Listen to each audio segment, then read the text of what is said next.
ये जो देश देख रहे हैं तुर्की, ये ऑपरेशन सिंदूर के समय से ही भारत के प्रति एकदम आक्रामक हुआ बैठा है और अब इसके प्लान बांग्लादेश में भी निकल कर सामने आए हैं। जैसे जैसे तुर्की अब आक्रामक होता जा रहा है, भारत का भी एक्शन बढ़ता जा रहा है। वहीं पीएम मोदी का एक फैसला तुर्की को अभी टेंशन में डाल रहा है और वो फैसला इस छोटे से देश साइप्रस से जुड़ा हुआ है। जानेंगे जियोपॉलिटिक्स में क्या कुछ चल रहा है, 23 साल बाद भारत ने ऐसा कदम क्यों उठाया है। जियोपॉलिटिक्स में बहुत कुछ चल रहा है, हमेशा की तरह वर्ल्ड मिरर के इस एपिसोड में जानने को मिलेगा बहुत कुछ। आइए जानते हैं इन खबरों को विस्तार से।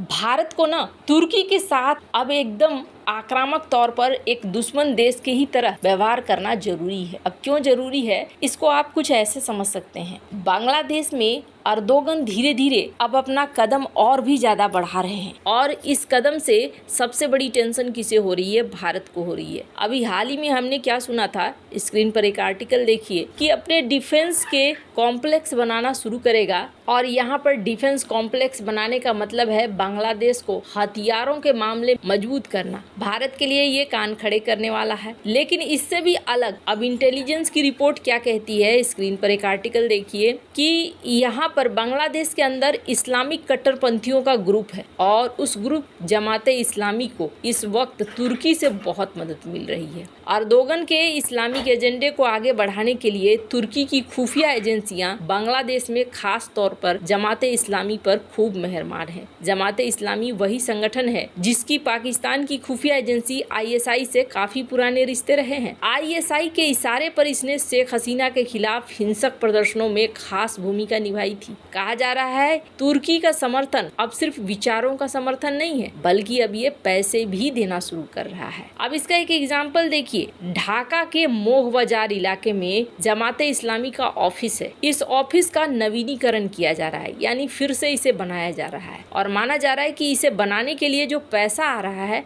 वो पैसा तुर्की की तरफ से आ रहा है, यानी संगठन को एक बार फिर से मजबूत करने की कोशिश हो रही है। अब आपके मन में बहुत सवाल आएंगे कि जमाते इस्लामी है क्या। तो दरअसल इसकी स्थापना 1941 में ही हुई थी। जमाते इस्लामी तब पैदा हो गया था जब बंटवारा हुआ और इस ग्रुप ने तब से ही शरिया कानून आधारित पाकिस्तान में शासन की मांग की। लेकिन बाद में जब बांग्लादेश टूटकर बना तो शेख हसीना ने इसके ऊपर बैन लगा दिया था और यूनुस ने आते ही उस बैन को हटा दिया। अब ये एक एग्जाम्पल आपने देखा। दूसरा एक बड़ा एग्जाम्पल देखिए, जिस एग्जाम्पल में ये कहा जा रहा है कि तुर्की का एक ग्रुप है सदात ग्रुप और ये सदात ग्रुप एक तरीके से इनकी पैरामिलिट्री है। ये खुलकर इसके बारे में कहते हैं कि ये हमारी पैरामिलिट्री है और असल में ये ग्रुप क्या है, ये ग्रुप तुर्की के राष्ट्रपति रेजब तैयब अर्दोगन के विचारों को आगे बढ़ाता है और इसकी भूमिका अब कहा जा रहा है संभवतः कश्मीर में भी हो सकती है।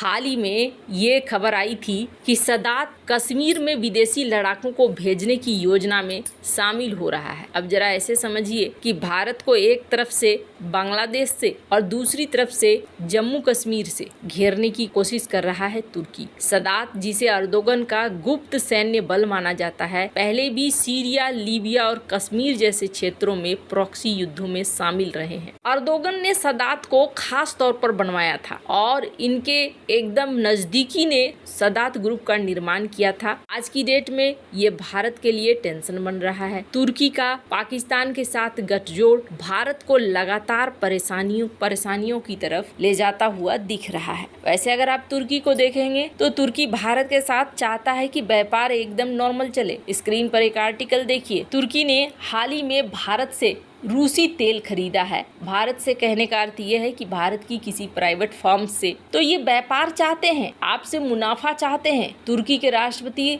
अर्दोगन ने इस ऑपरेशन सिंदूर से पहले ये आह्वान किया था कि भारत अपने यात्रियों को तुर्की की यात्रा के लिए भेजे। यहाँ तक कि भारत में रोड शो भी आयोजित किए गए थे ताकि पर्यटकों की संख्या तुर्की में बढ़े। लेकिन ये सब कुछ सिर्फ अपने फायदे के लिए ये सोचते हैं। हालांकि अर्दोगन की जो ये खलीफा बनने की चाहत है ना, इसी चाहत की वजह से अर्दोगन हिंद महासागर क्षेत्र में अब अपनी एंट्री को और ज्यादा मजबूत करना चाहते हैं। पर रही बात कि क्या भारत हाथ पर हाथ धरे बैठा हुआ है, तो ऐसा दिख नहीं रहा है, बल्कि भारत ने भी अब एक्शन लेना शुरू कर दिया है। पहली चीज हमने देखी कि ग्रीस के साथ भारत के संबंध अब काफी हद तक बढ़ रहे हैं, लेकिन अब एक फैसला लिया है भारत ने, 23 साल बाद ये फैसला लिया है। ये जो इलाका देख रहे हैं ना, ये इलाका कहलाता है साइप्रस। हालांकि साइप्रस है तो काफी बड़ा, लेकिन साइप्रस के आधे हिस्से पर कब्जा कर रखा है तुर्की ने। और तुर्की की इच्छा क्या है? तुर्की की इच्छा है इस पूरे इलाके पर कब्जा करना। अभी के समय में ये बहुत ज्यादा चर्चा में एक बार फिर से आया है। क्यों चर्चा में आया है? यहाँ पर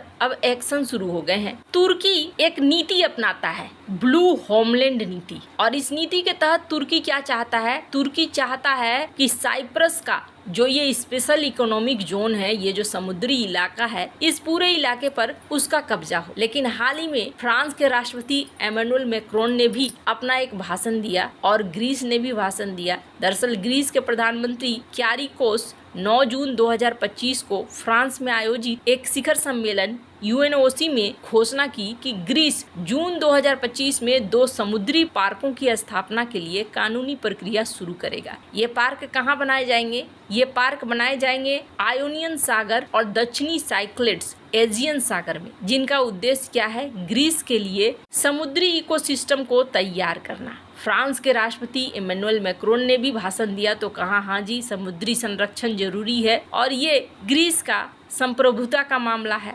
मैक्रोन ने जब ये बातें कही तो सबसे बड़ा झटका तुर्की को ही लगा होगा, क्योंकि साइप्रस में किसी भी तरीके का बदलाव वो नहीं चाहता है या साइप्रस के इलाके में नहीं चाहता है। पर अब इसमें तड़का लगा रहे हैं पीएम मोदी। पीएम मोदी 23 साल बाद अब तीसरे प्रधानमंत्री बनने जा रहे हैं जो साइप्रस की यात्रा के लिए निकल रहे हैं। स्क्रीन पर ग्रीस मीडिया का आर्टिकल देखिए, यहाँ पर भी चर्चा हुई है और कहा गया है कि भारत के द्वारा ये एक बड़ा संदेश दिया जा रहा है तुर्की को। इससे पहले इंदिरा गांधी और अटल बिहारी वाजपेयी, इन्हीं दोनों ने यात्रा करी थी, पर अब यहाँ पर जियोपॉलिटिकल बदलाव दिख रहा है। प्रधानमंत्री नरेंद्र मोदी कनाडा में G7 शिखर सम्मेलन में भाग लेने के लिए जाते वक्त वापसी में क्रोएशिया की यात्रा करेंगे। ये यात्रा भारत की यूरोप में बढ़ती उपस्थिति को मजबूत करने का हिस्सा है, क्योंकि साइप्रस और क्रोएशिया दोनों ही यूरोपीय संघ के सदस्य भी हैं। साइप्रस की यात्रा विशेष रूप से महत्वपूर्ण है क्योंकि ये तुर्की के पाकिस्तान के प्रति समर्थन और भारत पाकिस्तान के बीच हाल के सैन्य तनाव के बीच में हो रही है। वैसे आपको क्या लगता है? इन सब मामले में आपकी क्या राय है? कमेंट कर जरूर बताएं। जल्द मिलते हैं अगले वीडियो में नई खबर के साथ।